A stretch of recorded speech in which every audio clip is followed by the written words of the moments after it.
Vamos lá, meus irmãos, vamos lá, minhas irmãs, começando aqui nossa quarta aula de Teologia Sistemática 1, Bibliologia. Já oramos, pedindo a bênção de Deus, mais uma vez, boa noite, graça e paz. Boa noite, graça e paz. Boa noite, graça e paz. Boa noite, graças a Deus. Boa noite, graça e paz. Boa noite, graças a Deus. Estamos trabalhando sobre bibliologia, doutrina da palavra de Deus, e hoje, com a graça do Senhor, estaremos iniciando o capítulo 4 do livro-texto do Grudem, que fala sobre as 4 características das Escrituras, a autoridade, mas eu também separei para vocês aqui um material que eu peguei com o professor Tiago Perim, 2 apostilas do professor Jair. Nós estaremos dissecando elas antes de entrar, então, nesse capítulo, porque quando falamos sobre a autoridade das Escrituras, eu quero ainda dissecar um pouco aquela ideia da aula anterior, sobre revelação. E hoje nós estaremos trabalhando nessas 2 apostilas, num primeiro momento, do professor Jair, e depois a gente então vai para o livro-texto, tá bom? Então, como é costume, eu gosto sempre de avisar que nós gravamos as nossas aulas, para que vocês possam reutilizar esse material depois, estudando, ruminando tudo que aprendemos aqui. Gravamos também para os alunos em EAD, porque essas aulas fazem parte do currículo, e gravamos para abençoar o maior número de pessoas onde quer que essas aulas cheguem, tá bom? Quem quiser maiores informações, mande um e-mail nas descrições do vídeo ou do áudio, está aqui os nossos e-mails, tá bom? Então vamos lá, minhas irmãs, vamos lá. Gosto também de ler um texto bíblico, quero ler um texto que está em João 17:17. Vou fazer aqui uma ilustração com vocês, e aí, na sequência, a gente vai para esses temas tão oportunos, tá bom? João, capítulo de número 17, versículo 17. O irmão ou a irmã que desejar pode ler para nós. Estarei compartilhando aqui a minha Bíblia digital. João 17, 17. Pode ler? Opa, pode ler. Santifica-os na verdade, e a tua palavra é a verdade. Glória a Deus. Santifica-os na verdade. Você crê de todo o coração nisso, meus irmãos? Que por meio da palavra de Deus, nós nos tornamos mais consagrados. E essa foi uma oração de Jesus. Santifica-os na verdade. Como assim, pastor? Aqui nós estamos lendo um versículo da oração sacerdotal. Jesus orando pelos seus discípulos, apóstolos, e por todos aqueles que fossem crer nele. Ou seja, essa oração que Jesus fez em João 17 te inclui e me inclui. E inclui todos os redimidos que se aproximarão de Deus. E o pedido de Jesus ao Pai foi: santifica-os na verdade. Em outras palavras, consagra-os na palavra. Consagra-os na verdadeira revelação de Deus. E aqui Jesus, inclusive, é enfático. A tua palavra é a verdade. Você crê nisso, meu irmão? Você crê, irmã? Que quanto mais nos aproximamos da palavra, quanto mais cremos na palavra, mais nos consagramos. E assim, por isso, inclusive, que estamos aqui, para aprender a amar esse livro, para se consagrar em virtude de tudo aquilo que Deus nos ensina, para que a vontade de Deus se cumpra em nós, e depois possamos ser bênçãos a outros. Eu sei que quando olhamos para nós e nos avaliamos, pensamos: como pode Deus usar um pecador como eu? Mas Esse é o projeto de Deus. Ele salva pecadores, ele limpa pecadores, ele lava os pecadores, redime pecadores e depois ele usa os pecadores. E assim a obra dele vai sendo feita entre nós, não porque sejamos alguma coisa, mas porque cremos em alguém que é especial, que é o próprio Deus, que é o próprio Jesus, que é o próprio Espírito Santo. Ou seja, tudo o que fazemos, se fazemos alguma coisa de especial, é a graça de Deus sendo manifesta em nós e por meio de nós para abençoar alguém. Não é fruto da nossa virtude. A única coisa que compete de nós é crer, se posicionar, mas é o agir de Deus em nós. Amém, meus irmãos? Aqui é uma linha muito simples, ao mesmo tempo também uma linha muito difícil para alguns, porque muitas pessoas pensam assim, tudo dependerá de mim. E na realidade, eu diria, o que depende de nós é crer e se consagrar. O demais depende de Deus.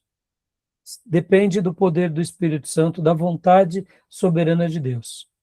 E eu digo sem medo de errar, quando entendemos isso com doçura, nós encontramos o nosso lugar no reino e simplesmente vivemos o projeto de Deus, segundo a vontade de Deus, sem neuras, sem, eu diria, cobranças, sem um humanismo, aquela cobrança de alguém dizendo, olha, se você não está vendo Deus aqui agir na sua vida, nessa área, é porque está faltando alguma coisa.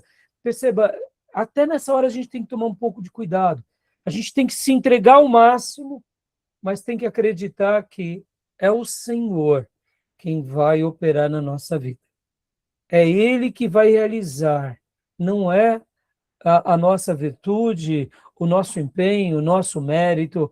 Eu sei que tem horas que a gente se perde um pouco nessa questão, porque no mundo secular, no mercado de trabalho, a gente se dedica muito para passar numa prova, se dedica muito numa profissão, se dedica muito para ganhar dinheiro, então a gente usa essa mesma correlação da vida humana na vida espiritual, e não é, meus irmãos, não é.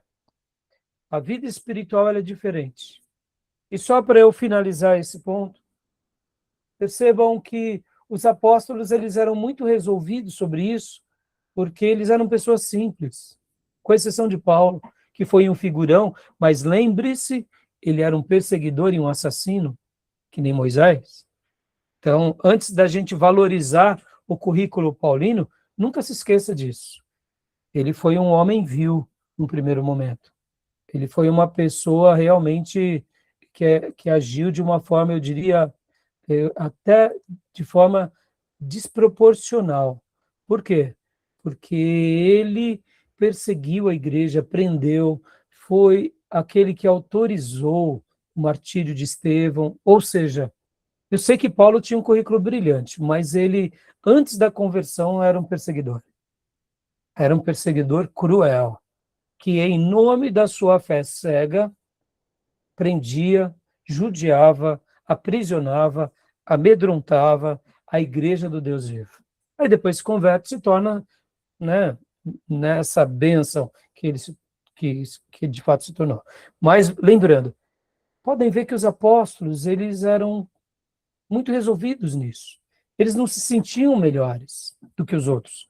E os outros, de contrapartida, por exemplo, Maria Madalena, Joana, as mulheres ali que estavam ao lado de Jesus, né? Nós temos Marta, Maria, Lázaro, que eram aqueles que recebiam Jesus quando ele ia para Jerusalém, sempre ficava na casa deles. Eles eram pessoas resolvidas, eles não tinham dor de cotovelo. Jesus, por que o Senhor separou eles e não eu, para o apostolado? Percebam, cada um no seu devido lugar, vivendo os sonhos e os projetos de Deus. Isso tira um peso da gente, porque a gente se consagra o máximo e Deus vai realizar o que Ele quiser por nosso intermédio. E quem será glorificado é o Senhor e não nós. Se Ele usar o irmão, ótimo. Se Ele usar outro irmão, maravilha. Se Ele nos usar, glória a Deus. mas é Ele nos usando. Percebam que até nisso a nossa sociedade contemporânea ela pega o culto à personalidade. Pode ver, o pastor traz a presença de Deus. A missionária é o vaso usado por Deus. O outro é a boca de Deus. Sem ele, nada acontece. Parece que as pessoas se tornam mais importantes do que o Espírito Santo. Porque há eu diria, um desequilíbrio nesse ponto. Que Deus nos ajude a realmente nos santificarmos na verdade, porque a palavra de Deus é a verdade, tá bom? Deixo esse texto para vocês. E agora, como eu disse, eu quero contar uma ilustração, meus irmãos. Lembram daquele filme, Forrest Gump? Tom Hanks, quando ele passa por um náufrago e ali ele vai para uma ilha e lá ele fica vivendo durante muitos anos. Quem lembra desse filme, lembra? E aí ele até, num dado momento da vida dele, ele pega uma bola que tem, se eu não me engano, um W, né? É uma bola de basquete, eu acho. E ele começa a chamar de Wilson aquela bola, alguma coisa assim. E ele conversa com a bola, é isso? É isso mesmo? Eu lembro que ele conversa com a bola, ele bate um papo com a bola, porque ele não tem mais ninguém ali. Então, eu quero usar essa ideia do Tom Hanks só para ilustrar uma coisa. Imagine o seguinte, que uma pessoa, de fato, ela está viajando num barco com a família, ela já foi alfabetizada, é uma criança muito especial, tem ali seus 6, 7 aninhos, e de repente vem uma tempestade, um náufrago, e aí aquela criança, milagrosamente, é salva, e quando ela acorda, ela está na ilha sozinha. E agora na ilha, ela vê alguns destroços da embarcação, os pais dela não estão lá, e ela fica ali por 5, 6 anos. E dentro dos destroços, ela encontrou alguns livros, e em especial a Bíblia. A Bíblia. Como ela era alfabetizada, essa criança, ela lê a Bíblia como sua grande companheira todos os dias, durante os próximos 5, 6 anos. Eu faço essa pergunta. Essa criança, depois de ler a Bíblia toda, e com certeza, durante esse período, ela não tinha outra coisa a fazer senão ler a Bíblia, ela leu a Bíblia centenas de vezes, porque foi a grande companhia dela. Ela já cria, de uma certa forma, em Deus, mas daquela forma bem superficial, mas ela leu muito a Bíblia, do Gênesis ao Apocalipse. Eu te pergunto, essa criança se tornará o quê depois desses 5 anos lendo a Bíblia? Ela se tornará um católico apostólico romano?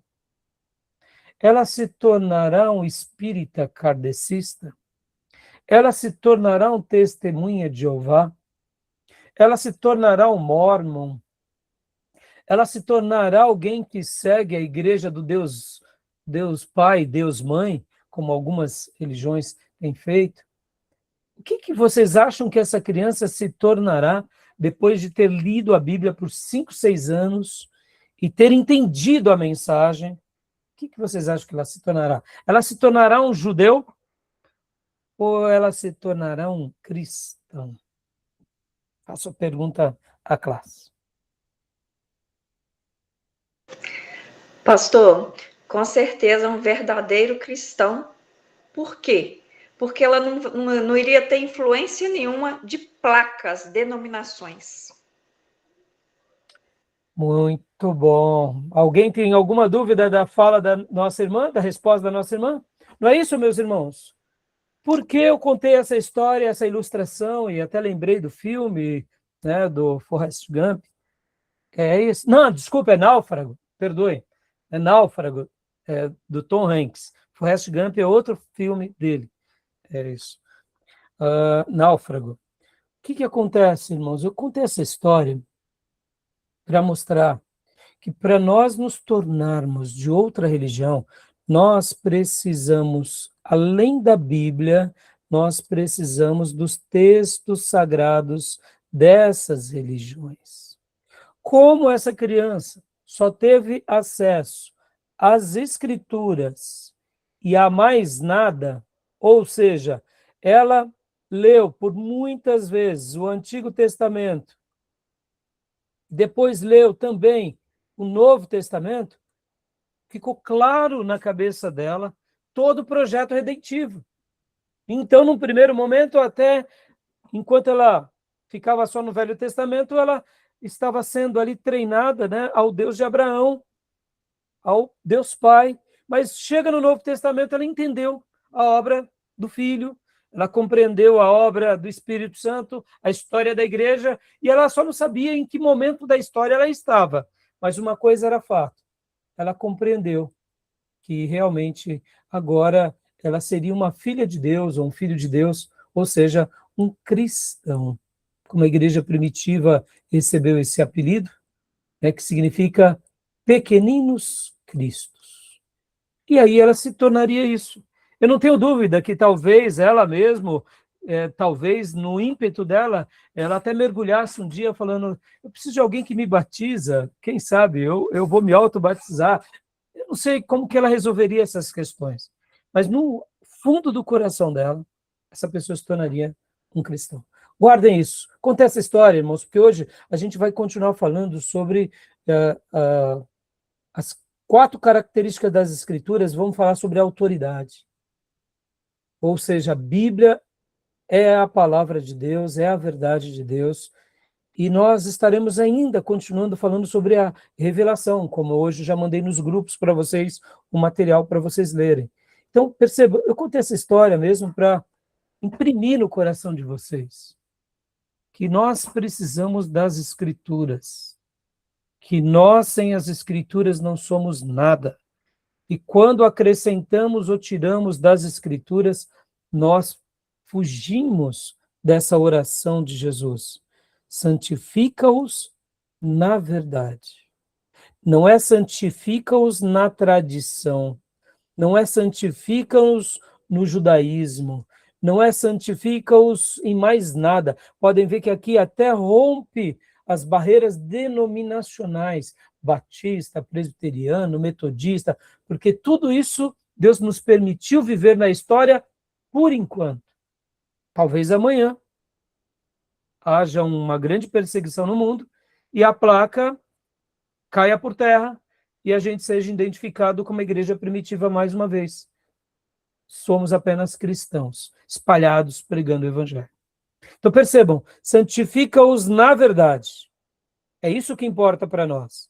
A tua palavra é a verdade. Ponto final. Amém, meus irmãos? Deixa essa breve meditação, porque hoje a gente vai caminhar aqui bastante sobre vários assuntos. Então, eu vou agora compartilhar aqui com vocês o material de hoje, tá bom? Eu peguei aqui esse material, como eu mencionei, do professor Jair Ribeiro de Souza, da apostila dele. Nós vamos estar trabalhando aqui no material e no slide, e também na própria apostila, que é essa daqui, ó, a revelação de Deus, tá bom? É um material do Jair Ribeiro, que eu peguei com o professor Tiago Perim. O sumário desse assunto é esse daqui, que está sendo apresentado para vocês, ó. O conhecimento de Deus, natural e revelado, formas da revelação, a doutrina como revelação, a presença como revelação, a presença, a experiência como revelação, a história como revelação, e aí uma bibliografia, tá bom? Então a gente vai estar trabalhando em cima dele, mas para facilitar, né, eu fiz o slide aqui utilizando o Gemini Notebook para fazer o suprassumo desse assunto. Talvez você me pergunte, mas pastor, na última aula nós não falamos sobre revelação, aquele artigo tão bom foi, mas hoje eu gostaria de mais uma vez cravar aqui uma estaca sobre esse assunto, porque isso também é fazer teologia sistemática. Inclusive, lembro que na última aula nós inclusive falamos que o assunto doutrina da revelação não era debatido durante muitos séculos. Nos últimos 200 anos, foi algo que veio à tona em virtude do iluminismo. Lembra que na primeira aula que nós tivemos aqui, nesse módulo, eu falei que teologia sistemática é o exercício da teologia bíblica quando nós damos uma resposta no nosso presente. Lembra disso?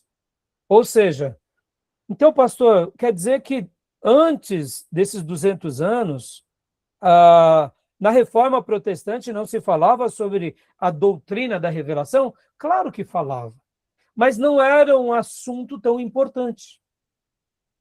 A palavra revelação não tinha um destaque tão grande, mas os nossos irmãos da Reforma Protestante tratavam desse assunto usando sinônimos disso.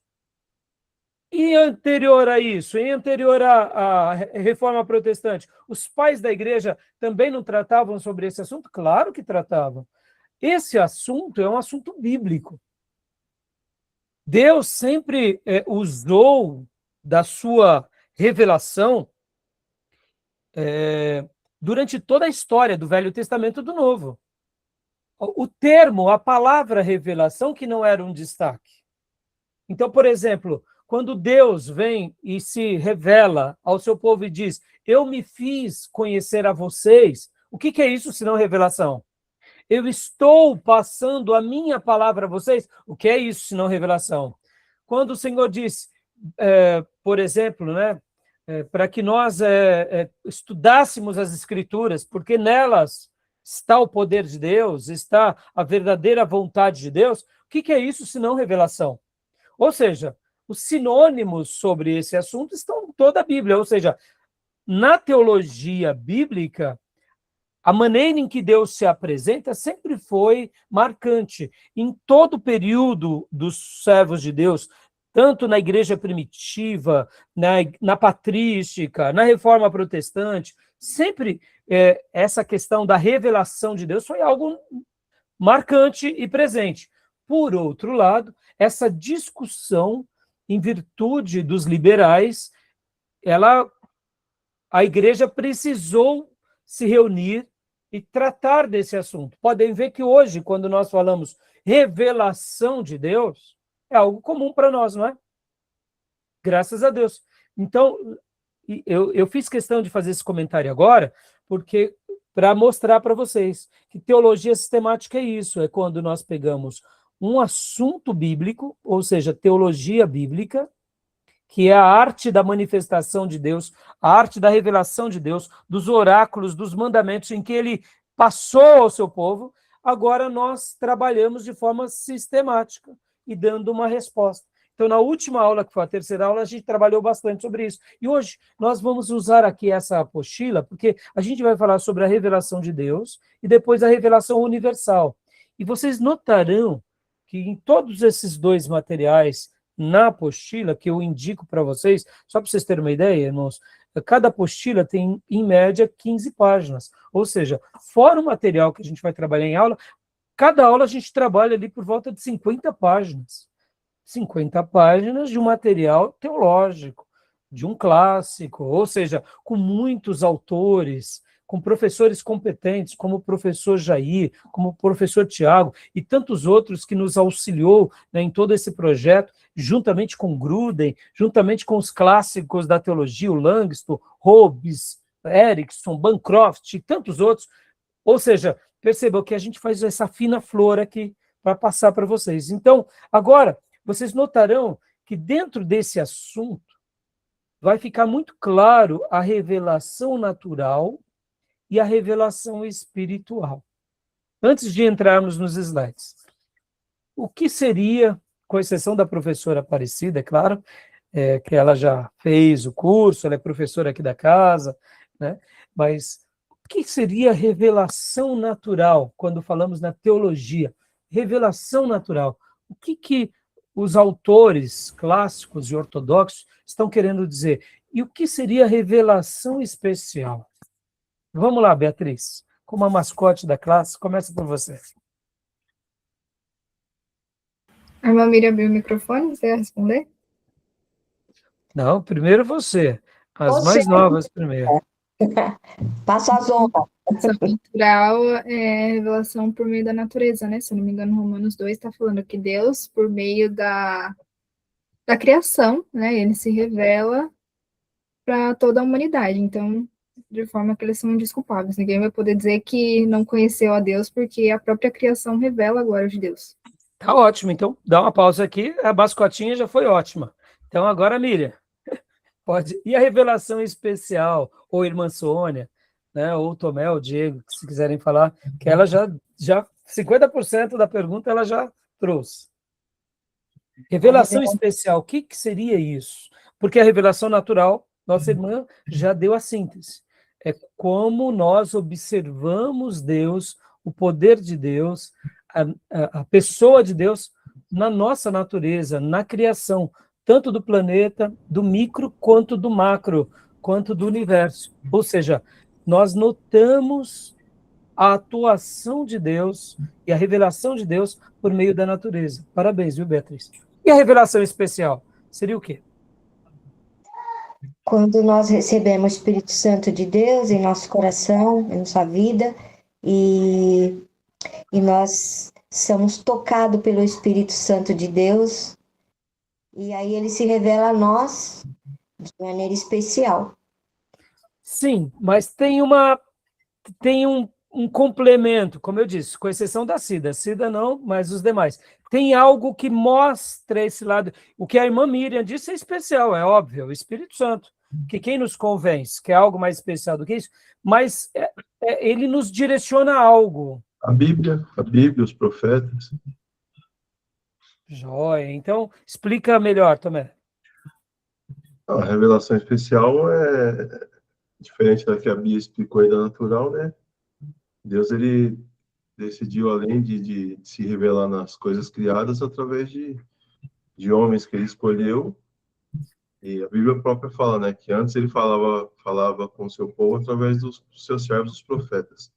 Mas agora ele fala através de Jesus, né? E agora da palavra revelada. Glória a Deus, Tomé. Exatamente. Então, a revelação natural é como Deus se comunica com o ser humano por meio da natureza. E a revelação especial é a palavra de Deus sendo dada a nós. E aí é onde entra o Espírito Santo, avivando o nosso coração, nos atraindo à obra redentora de Cristo e todo o projeto salvífico, revelado no Antigo Testamento e no Novo. Ou seja, a revelação especial é as Escrituras. Agora, olha que interessante, eu fiz essa abertura aqui, porque, irmãos, em teologia vocês vão ver o tempo todo isso. E quando nós pegamos o próprio material do Gruden, inclusive eu vou até mostrar aqui para vocês rapidamente, olha só que interessante. Deixa eu compartilhar aqui com vocês. Olha só. Quando nós pegamos aqui o material, ó, primeira parte. Estão vendo aqui onde está o meu mouse? À esquerda? A doutrina da palavra de Deus. Aí temos a palavra de Deus, o cânon, e mergulhamos no capítulo 4, as 4 características das Escrituras, a autoridade, depois a inerrância, depois a clareza, necessidade e a suficiência. Aí fechamos aqui, no caso, a primeira parte. Olha só que interessante. O Gruden, ele não trabalha muito sobre revelação. Notaram aqui? Por isso, irmãos, talvez você diga assim, pastor, então o senhor pegou um livro-texto que ele não trabalha? Não, ele trabalha também. Mas ele vai acabar tocando nesse assunto em outros capítulos. Já outros autores, outras obras, apresentam logo de início esse assunto. Eu acho importante, na minha opinião, numa hora como essa, que estamos falando sobre a palavra de Deus, nós falarmos sobre a revelação natural e a revelação especial. Para quê? Para mostrar que realmente Deus se revelou aos seres humanos por meio da natureza, mas a revelação especial de Deus é a palavra de Deus. Olha só essa fala aqui que interessante. A revelação natural, ela tem uma abordagem mais passiva. Como assim, pastor? Nós, seres humanos, ficamos contemplando a criação e tentamos, por meio disso, descobrir o divino na criação. Então, é uma atitude mais passiva. tanto nossa, como filhos de Deus, quanto de todos os seres humanos. Podem ver que todos os seres humanos têm essa percepção. Só que essa atitude passiva, mesmo que reflexiva e filosófica, e principalmente religiosa, é um pouco perigosa, concorda, irmãos? Porque nós, em nome da nossa contemplação, podemos chegar a conclusões perigosas, concorda? Então, perceba, eu não estou dizendo que a revelação natural ela é errada. Não, não é errada. Ela é correta. Mas o que eu quero dizer é o seguinte: ela é uma revelação correta, mas se nós não tivermos a maturidade, o discernimento correto, a gente pode se enveredar para caminhos perigosos. Compreenderam? Por quê? Porque ela é passiva. Nós ficamos vendo a criação. Agora, já na revelação especial, ela é ativa. Deus vem ao ser humano, se revela a esse ser humano, dá direções a esse ser humano, dá ensinos a esse ser humano, dá um caminho, ou seja, como aprendemos na aula passada, ele age na história sem que nós participemos. Ele atua. É aí onde entra aquilo que nós trabalhamos na última aula. As teofanias, as manifestações. Ele usa pessoas, ele chega ao ponto de se quase se autoaniquilar, porque ele, como um ser divino e glorioso, aparece em forma humana, limitada. Ou seja, parece uma fragilidade, mas não é fragilidade, é uma identificação. Mas percebam, ele atua na história. E o maior marco da revelação é o próprio Salvador Jesus, o Messias. Mas percebam que, antes de chegar em Jesus, nós temos toda a palavra de Deus sendo dada e, paulatinamente, a vontade de Deus sendo estabelecida ali no seu povo. Ou seja, é Deus marcando o seu povo na história e mostrando a grandeza dele, a vontade dele. Ou seja, é algo muito mais ativo. Deus, inclusive, diz, olha, escolham a vida e não a morte, a bênção e não a maldição. Percebam, é ativo. Por isso que essa orientação ativa ela é especial e recebe esse nome. Já a outra, ela é passiva. Você contempla, você deduz, você observa. Mas ela tem essas características, tá bom? Tudo bem? Isso me fez lembrar uma frase de C.S. Lewis, que é muito linda, por sinal, e eu queria passar agora para vocês, para a gente começar aqui o nosso material. C.S. Lewis disse mais ou menos assim, porque eu não sei se você conhece a história, C.S. Lewis ele era um ateu, professor, salvo engano, de Oxford, de literatura medieval, alguma coisa assim. Ele foi, inclusive, um catedrático ao lado de J.J. Tolkien, aquele que escreve O Senhor dos Anéis, aquele clássico que vira filme, e dizem, né, que inclusive foi J.J. Tolkien que começa a falar de Deus para ele. E aí, C.S. Lewis se converte, se torna não só um cristão, mas um dos maiores apologetas e filósofos e teólogos que nós tivemos nas últimas décadas e séculos, né? Porque ele foi uma voz de Deus na academia, entre os sábios, entre os eruditos. Ele tinha uma memória brilhante. Ele diz uma frase que é mais ou menos essa, que Deus para ele era como o sol, que depois que ele passou a acreditar nele, ele começou a enxergar tudo ao seu redor. E aí ele explica, Deus é como o sol, não é que Deus é o sol. Ele explica essa frase dizendo que ele até que enxergava as coisas, como nós, por exemplo, enxergamos num dia de lua cheia. Numa noite de lua cheia, não é assim?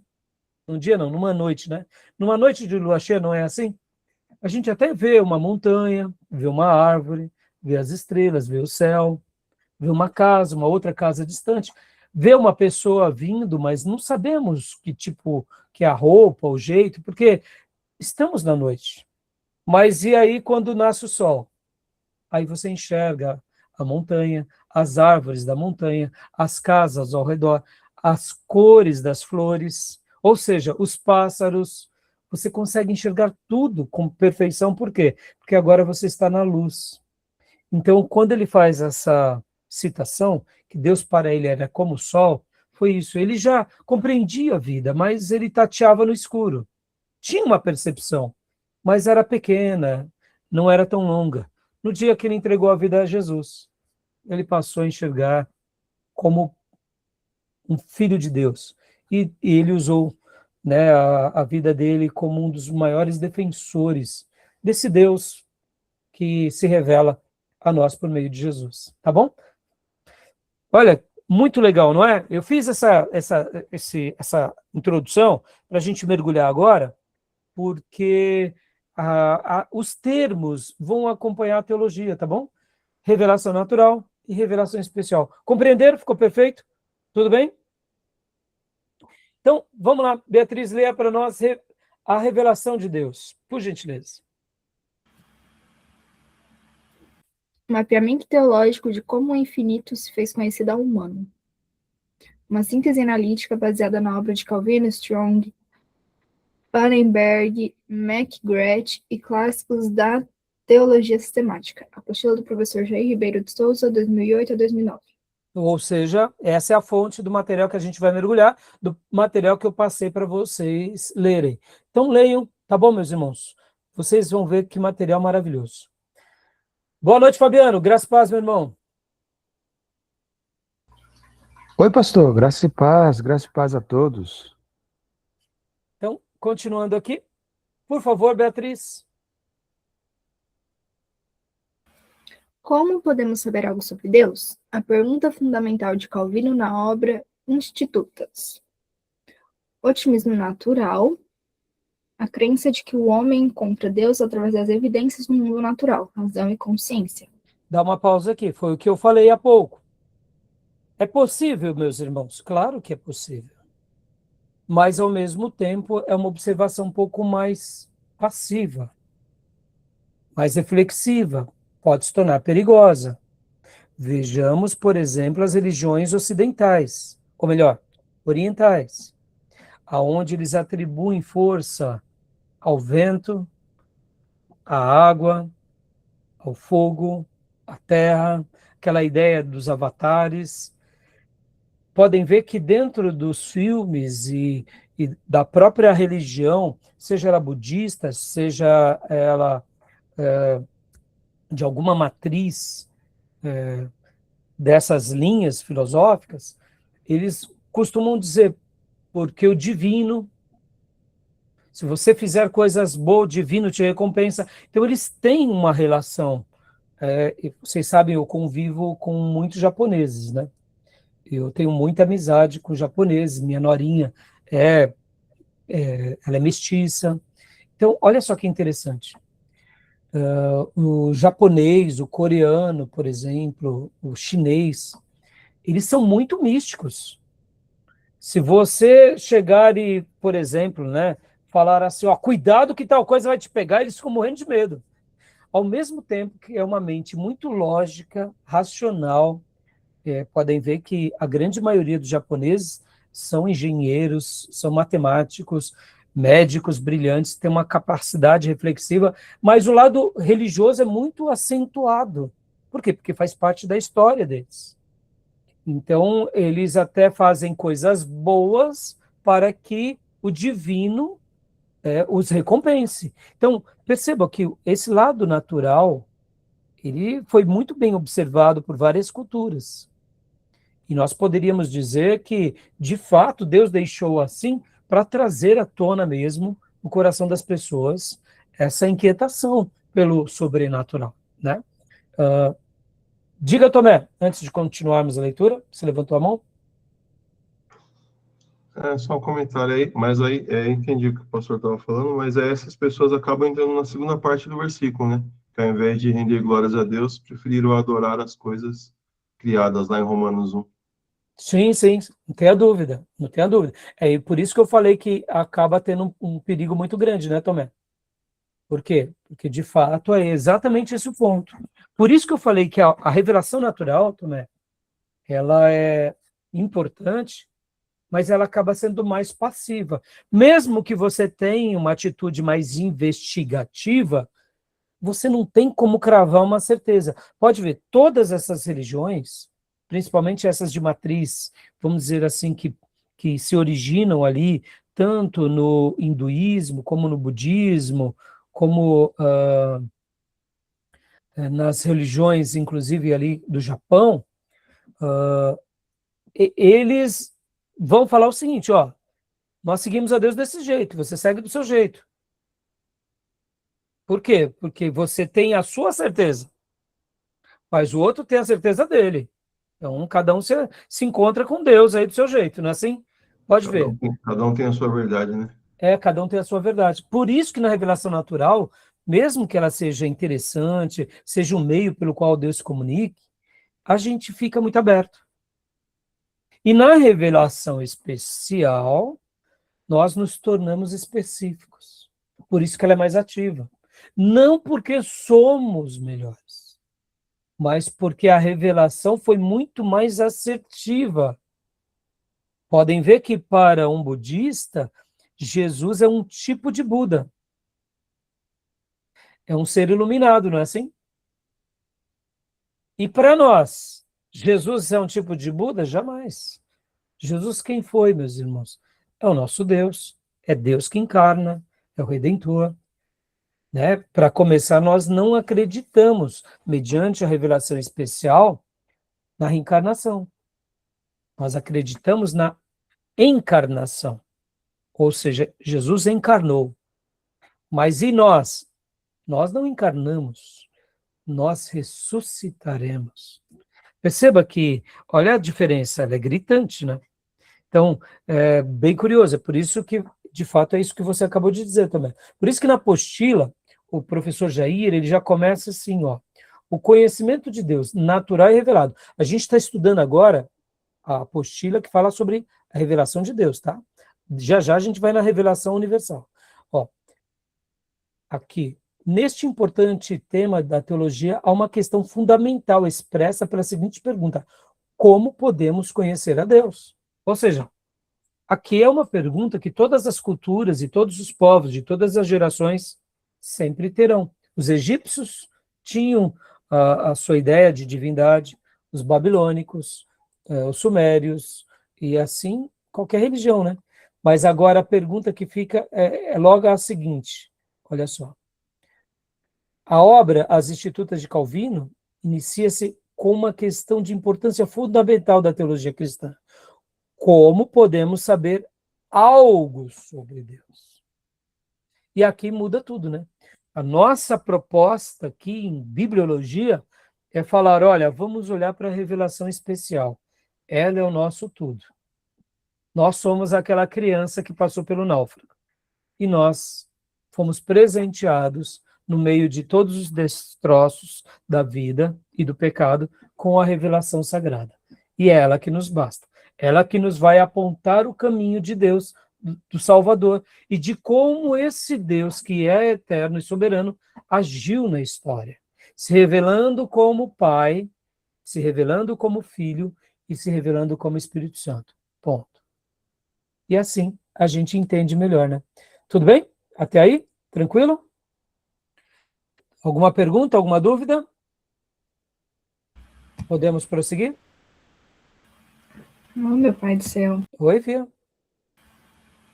Pastor, eu queria adicionar, né, que nessa parte da revelação natural, a gente tem também os povos indígenas, né? Que muitos acreditam, os povos indígenas, Sim, sim. que muitos adoram a Deus como os elementos da natureza. Sim. Então, a gente não... Agora, deixa eu fazer um comentário aqui que eu preciso ser honesto com vocês, irmãos. Temos a revelação especial? Temos. Ela nos basta? Nos basta. Dá para a gente compreender tudo sobre a revelação natural? Não dá. Dá para a gente compreender como Deus tratará com os povos indígenas, povos antes do dilúvio, povos que nunca ouviram do Evangelho? A gente abre um precedente dizendo o seguinte: temos a revelação especial e por isso devemos pregar o evangelho em tempo e fora de tempo, e aqueles que partiram, ou no passado, ou no presente, ou no futuro, sem conhecer a revelação especial, Deus tratará com justiça essas vidas. Porque o que? Deus não é injusto. Deus é justo. Então, a gente não vai cravar aqui uma pedra fatalística, fechando, dizendo, ó, tá tudo no lago de fogo e enxofre. Irmãos, quem é que salva é Deus. Quem é que julga é Deus. Nós não somos Deus. É por isso que nós temos um dever. E é por isso que Jesus veio a esse mundo. É por isso que um dia ele escolheu Abraão e escolheu o povo de Israel. E aí ele escolheu a igreja. E aqui estamos. E o que compete a nós é pregar, em tempo e fora de tempo. Como Deus vai trabalhar, nós não sabemos. Mas uma coisa sabemos, é o nosso dever. Como ele vai julgar, então cuidado para a gente também não ir para os extremos do julgamento. Mas também cuidado para a gente não ir para a frouxidão, tá bom? A gente vai ver hoje aqui. Porque em cima disso nascem ideias, eu diria, um pouco perigosas dentro da igreja protestante. Por exemplo, todo mundo está salvo. E é perigoso isso. Porque isso gera em nós o quê? Uma comodidade. Uma teologia um pouco cômoda. E é por causa dessa comodidade que muitas vezes a igreja acaba sendo uma igreja mais voltada a obras, a ética e moral. Não a uma transformação espiritual. Então percebam que nada é em vão e é por isso que a gente está aqui trabalhando e a gente vai prosseguir com muita cautela, tá bom? Fala, Fabiano. Pois não. Então, pastor, eu me recordei, de acordo com a pergunta da Beatriz, eu me recordei do livro Fator Melquisedeque, onde Deus, ele de alguma forma, ele em sonho, por meio de alguma revelação, ele se apresenta a alguém que não teve contato com ele, já preparando o caminho para que o evangelho ele seja pregado. Sim. Como foi o caso lá de Paulo em Atenas, né? Sim, sim. É Atenas, se eu não me engano. Eu acho que foi isso. Eu Não, acho é isso aí. que... É isso aí, Fabiano. É que nós ainda não tivemos aqui missões, eu não quis entrar no mérito, mas obrigado pela citação. Exatamente. Deus já pôs uma centelha da eternidade em cada povo, em cada cultura, e quando fizermos a matéria de missões, se Deus permitir que tenhamos também essa matéria aqui comigo, né? Eu estarei dando para vocês o livro do Fator Melquisedeque. E essa ideia do Fabiano, ela é muito oportuna nessa hora, tá bom? Ou seja, Deus, de alguma forma, já implementou no coração das pessoas, das culturas, das suas histórias, um desejo pelo eterno. E, ou seja, é a maneira, como nós chamamos lá, de ser o ponto de contato, aonde a gente agora vai e prega o evangelho. Então, obrigado, viu, Fabiano? Então, leia agora para nós, irmã, a barreira intransponível, por gentileza. Barreira intransponível, a crença de que as limitações humanas tornam o homem incapaz de discernir a existência de Deus por esforço próprio. Dando essa ideia daquilo que falamos na aula passada. Ou seja, vamos tomar cuidado, porque já que há uma revelação natural, nós conseguimos, então, passar o intransponível? Não. Aqui, meus irmãos, guardem isso. Por isso que a revelação natural ela é uma bênção, mas ela pode ser perigosa, principalmente quando a gente diz, passamos sim, tivemos um contato com o divino e ele é dessa forma. Olha aí, olha as religiões. Vão surgindo, tá bom? Então, continua para nós, Beatriz. O conhecimento de Deus na religião ocorre sempre por intermédio da revelação. Do contrário, defenderíamos a posição inaceitável de que o ser humano é capaz de conhecer a Deus sem o desejo divino de revelar-se. Hugo Ross McIntosh. Olha que frase magnífica. Ou seja, Deus que se revela para nós. Ponto. A gente sabendo disso fica claro, né? Leia de novo, Beatriz, porque essa frase é lapidar. Um conhecimento de Deus na religião ocorre sempre por intermédio da revelação. Do contrário, defenderíamos a posição inaceitável de que o ser humano é capaz de conhecer a Deus sem o desejo divino de revelar-se. Se Deus não quisesse ter se revelado, nós não o conheceríamos, ponto. Mas já que ele se revelou, já que ele se mostrou e comprovadamente separa um homem, faz desse homem uma família, faz dessa família tribos, faz dessa tribo uma nação, faz dessa nação um reino, faz desse povo, que agora é uma monarquia, nascer ali na descendência desse rei, o rei dos reis, o senhor dos senhores para todos sempre, pelo qual o governo não tem fim.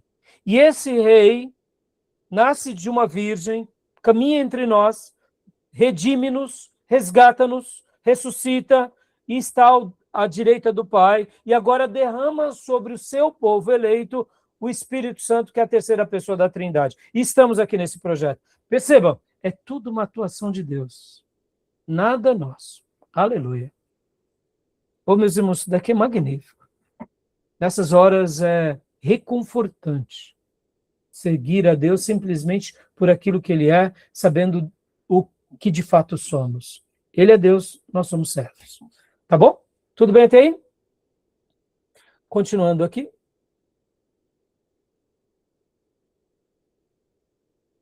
Pode ler, Beatriz, por gentileza? O propósito transcende a informação. Saber sobre a busca acadêmica pelo conhecimento verdadeiro, acúmulo de dados, detalhes históricos e fatos teológicos isolados. Na revelação, o que se revela é o próprio Deus, e não apenas alguma coisa a respeito de Deus. Ele faz-se conhecido nas suas revelações. Abel Langston. E o conhecer? Conhecer a autorrevelação pessoal de Deus em Cristo, focada em gerar intimidade, relacionamento, vida e salvação.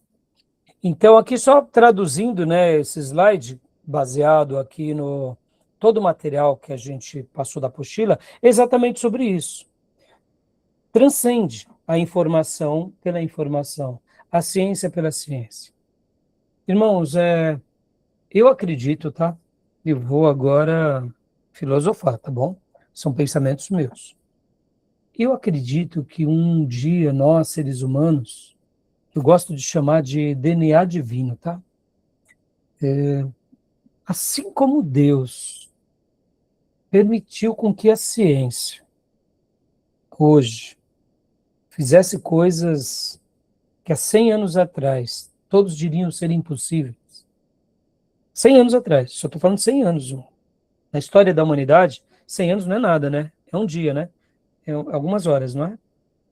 Há 100 anos atrás, a cirurgia que o Fabiano fez, que está aí aberto de um lugar a outro, né, Fabiano? Abriu quantos centímetros o seu peito, Fabiano? Você está em recuperação, né? Mais ou menos uns... Eu não sei, pastor, é cerca de, daqui até aqui acima, é cerca de um palmo eu acho que é uns 35 centímetros. Antigamente, quando começaram as cirurgias cardíacas, era assim um risco imenso. O Fabiano está aqui, ó, nem um mês de cirurgia, já está aqui sendo recuperado. Tecnologia dos médicos, colocou um tubo, né, Fabiano, dentro da sua, como que é o nome? Foi um tubo chamado tubo de Dacron. Tirou a parte que estava inchada do aneurisma na aorta e colocou um tubo para que o sangue ele passe ali pela artéria. Olha, só para eu... Me permita, tá, Fabiano? Uhum. Olha que coisa fantástica. Quem diria que há 30 anos atrás, 40 anos atrás, a gente ia pegar com todo respeito, tá? Um canudão e substituir uma horta. Pelo amor de Deus. Isso é coisa de ficção científica. O irmão está aí bem, com certeza vai ter uma vida longeva, abençoada. Hoje, quantas cirurgias são feitas por instrumentos? Há 100 anos atrás, isso era algo de filme. Vamos lá, meus irmãos. chegar na Lua, mandar, né, telescópios, James Webb fotografando aí as galáxias, tínhamos o Hubble, telescópio Hubble, ou seja, tantas coisas aconteceram em 100 anos, que é um absurdo. Por que eu estou falando tudo isso? Assim como Deus permitiu com que o ser humano clonasse uma ovelha, hoje tivesse a capacidade de gerar bebê fora do útero. Percebam, o que é a medicina, senão os mistérios da vida sendo descortinado por meio da ciência, não é isso? As pessoas, elas aprenderam a ver como que o divino faz o ser humano.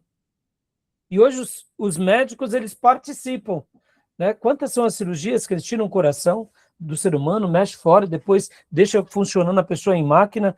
Ou seja, uma complexidade. Por isso que eu falei que eu estou filosofando. Eu acredito, irmãos, que uma hora Deus pode nos permitir, quem sabe, por exemplo, o ser humano começar a notar as forças espirituais. Que existe. Há uma força divina do lado do bem e há uma força maligna por parte do mal. Nós sentimos e discernimos isso no nosso espírito. Mas e se um dia o ser humano conseguir mapear alguma coisa assim? Eu não duvido. Por que eu estou falando tudo isso, meus irmãos? Perceba que o lado humano, ele existe, mas ele é informacional. Faz parte de uma certa academia. A revelação de Deus, de outra parte, vem de Deus, é muito sobrenatural. Está além da academia, está além da erudição, está além de tudo isso. E eu creio que um dia Deus até pode permitir com que o ser humano descubra, né, esse lado espiritual, para realmente assombrar o ser humano um pouco mais, diante, né, da vida nossa moderna. Porque percebam, irmãos, o ser humano, ele tem caminhado de mal a pior, né? Com meio a toda a tecnologia, todo o desenvolvimento. Ele deveria se tornar mais humano e não está sendo assim, né? Pode ver que a gente está prestes a uma revolução em todos os gêneros na nossa humanidade, né? Então, percebam que aqui, ó, na revelação, o que se revela é o próprio Deus. E não apenas alguma coisa a respeito de Deus. Ele faz-se conhecido nas suas relações. Essa manifestação, essa revelação de Deus tem a ver com relacionamento com o ser amado. Não é somente um objeto a ser analisado.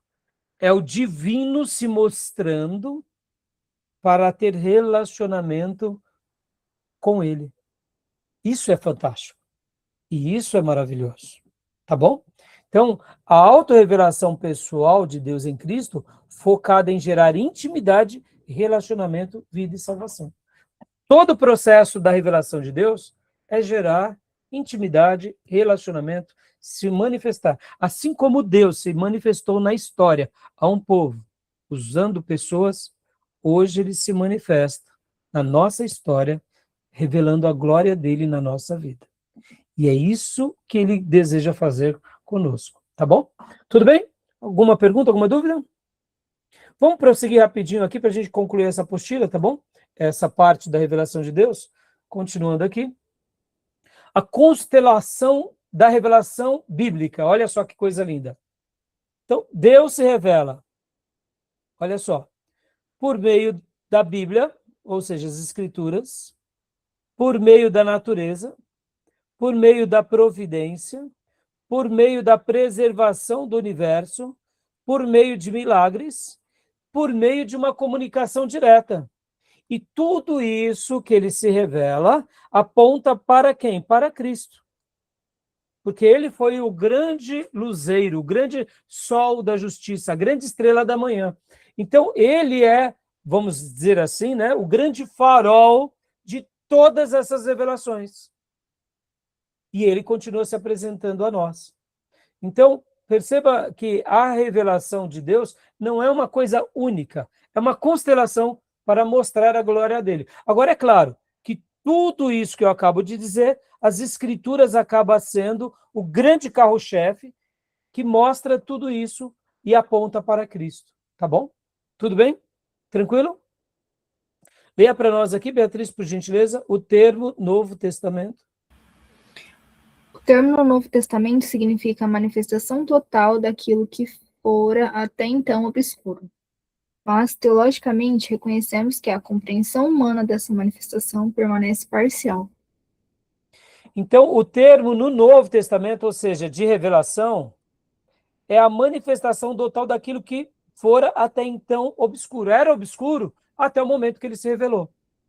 Mas mesmo assim, pastor, é tudo sobre tal coisa? Claro que não, meus irmãos. É tudo necessário, tá bom? Vamos lá. Deixa eu fazer uma explicação aqui. É o A retirar Bíblia o véu, fala né, sobre pastor? tudo de Deus? Não, Deus é muito maior que a Bíblia, mas é o necessário. Aconteceram já todos os milagres? Claro que não. A maneira da preservação do universo, Deus vai fazer isso, mas o que mais? A gente não sabe. Tudo ainda permanece parcial porque está acontecendo no nosso cronos. E sobre Jesus, pastor? A gente vai aprender tudo sobre ele, o necessário para que a gente vá para o céu. Agora, olha que curioso. Mesmo que eu seja uma pessoa extremamente consagrada, como disse Spurgeon, e eu me aproxime de Jesus e eu me dedique a minha vida toda a conhecer a Jesus, eu só conhecerei um pedaço do seu manto. Outro pastor conhecerá um pedaço da manga de Jesus. Outro, ali, quem sabe, um outro pedaço da roupa de Jesus. Porque nós somos muito pequenos, irmãos, para conhecermos ao Cristo ressurreto, ao Pai glorioso, ao Espírito Santo de Deus. Então, consegue entender que mesmo que já tenha sido suficiente, ainda assim é parcial, porque ele é muito maior do que tudo que ele revelou dele próprio, tá bom? Tudo bem até aí? Tranquilo? Alguma dúvida? Então, continuando aqui. A matriz diagnóstica da manifestação. Olha só que interessante. A revelação geral apresenta dados com os quais o teísta constrói argumentos. Lembra que eu falei, irmãos, que a ideia da revelação geral é uma ideia onde a filosofia vai trabalhar. E aqui, meus irmãos, os teólogos liberais vão tentar deitar e rolar. Por quê? Porque é dentro da revelação geral, ou seja, universal. Por isso que ela se torna uma coisa um pouco mais passiva, porque você não pode cravar algo, você sempre vai deixar aberto, e por isso se torna perigoso. Mesmo que seja um exercício ativo de reflexão, ainda é geral, você não tem a última palavra. Já na revelação, como chamamos a especial, dá acesso a informações de outra forma, inatingíveis. Aqui é uma frase de Norman Geisler. Então, a revelação universal geral, ela tem o escopo e meio, ela tem a natureza física, a natureza humana, a história, tem o Criador, ela revela a sociedade civil, meios de condenação, ou seja, tem um escopo e meio, tem Deus se revelando, tem as normas nessa sociedade e o resultado final. Já na revelação especial, percebam, ela é focada em Jesus, nas Escrituras.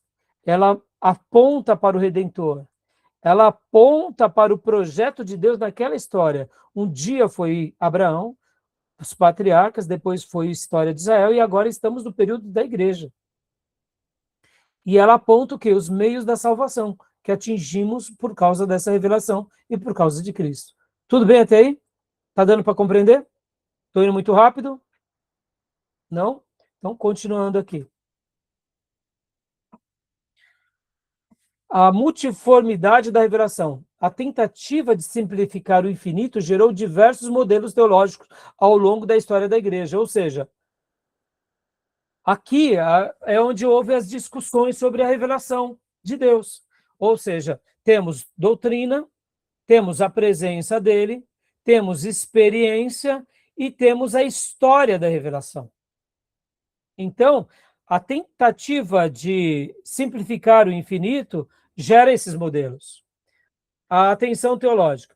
Esses modelos não são mutuamente excludentes, ou seja, eles estão juntos, um não caminha sem o outro. Pode ver, se a minha doutrina não tem a ver com a história, é perigosa, concorda? Como que eu vou basear a minha doutrina? A minha doutrina é porque um dia Deus se revela onde? Na história.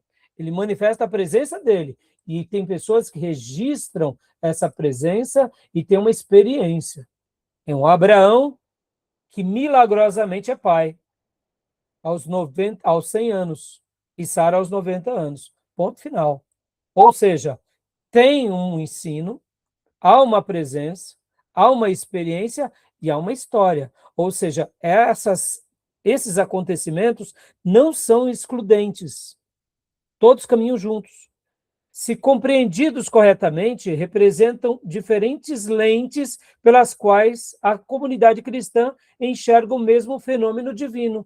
Em outras palavras, o que acontece? Quando eu enxergo dessa forma, eu estou vendo Deus agir na história. Ora, e por que ele fechou isso na história? E por que ele disse, sigam essa história? Porque esse padrão agora a gente usará para o exercício de fé no nosso presente. Ou seja, a gente acaba copiando a história. Nós não precisamos de uma nova revelação, precisamos apenas daquela revelação, porque assim como ele trabalhou naquele povo, naquela história, ele vai trabalhar na nossa vida, na nossa história. Tudo bem? Tranquilo? Alguma dúvida? Só estou correndo um pouco para a gente fechar aqui, para a gente ir para o próximo slide. Modelo 1. Vamos dar uma pausa aqui. Vamos dar uma pausa aqui, já eu concluo. Aqui, nesse slide, vai só mostrar aqui exatamente esses pontos, tá bom? Modelo 1, modelo 2, modelo 3, modelo 4. Aí aqui fecha-se todo o projeto, tá vendo? Falta só mais esses slides, mas para a gente não ficar com a primeira aula muito longa, eu só vou ler agora, no segundo bloco, esses modelos, tá bom? Tudo bem até aqui? Alguma pergunta, alguma dúvida? Podemos fechar aqui? Irmãos, por que eu fiz questão de mais uma vez falar sobre a revelação? Eu não quero destacar aqui a revelação natural, pela natural. Aprendam com a revelação natural. Mergulhem nos estudos, não tenham medo de estudar. Mergulhem na ciência, não tenham medo, meus irmãos, de serem pessoas até que passem por questionamentos. Tudo bem. Vai ser assim na vida. Aprendam com a revelação natural, mas se concentrem na revelação especial. Ela vai ser a grande resposta para a nossa vida. Ela vai ser o grande alento. Podem ver que na história da humanidade, os maiores cientistas, eles eram pessoas que criam em Deus. Por quê? Porque no momento que a gente crê em Deus, a gente crê no metafísico, ou seja, no invisível. E essa conexão com o invisível abre portas mentais e espirituais para coisas imensas. Na história da humanidade, os grandes cientistas, eles acreditavam em Deus. Quando eles começavam a estudar, eles falavam, somente um ser supremo, poderoso, pode ter criado dessa forma. Porque, irmãos, olha só, eu sei que a gente está acostumado, só para eu fechar aqui, a gente está acostumado com a ciência, a gente está acostumado com a anatomia humana, com a biologia, com o micro, com o macro, mas quando a gente começa a ver a vida e a complexidade da vida, o nosso próprio corpo agora está trabalhando um monte de coisa dentro de nós e nós não estamos pedindo por isso. Isso é inerente à vida. Então, o cientista, ao estudar as coisas vivas, tanto micro quanto macro, ou universo, e ver que tudo se harmoniza, e que nós não fomos participantes diretos. Aliás, a gente acaba estragando muita coisa, não é? Não é verdade? O ser humano tem hora que ele cria muita coisa, inventa muita coisa, mas ele produz lixo, produz maldade, né? Percebam, aqui nós vemos o efeito da queda. Somos geniais, somos brilhantes, mas sem Deus podemos praticar uma maldade ao próximo, às próximas gerações, ao planeta, até o universo. Interessante, não? Então, quando a gente começa a ver que tudo isso existe, e isso tudo que existe é inerente a nós, no sentido de nós não fizemos nada para a Lua estar onde ela está, as estrelas estarem onde está, o universo funcionar como está, o planeta funcionar como está, a rotação e a translação da Terra, os efeitos da Lua no planeta. Percebam, a gente não fez nada, a gente só compreende a lei que Deus nos deixou. Então, quando a gente começa a ver tudo isso, realmente, por isso que muitos cientistas se tornam crentes, né? Não tem como, porque eles olham e falam, olha, eu só estou entendendo como tudo funciona, mas quem fez? Alguém fez. Tá bom?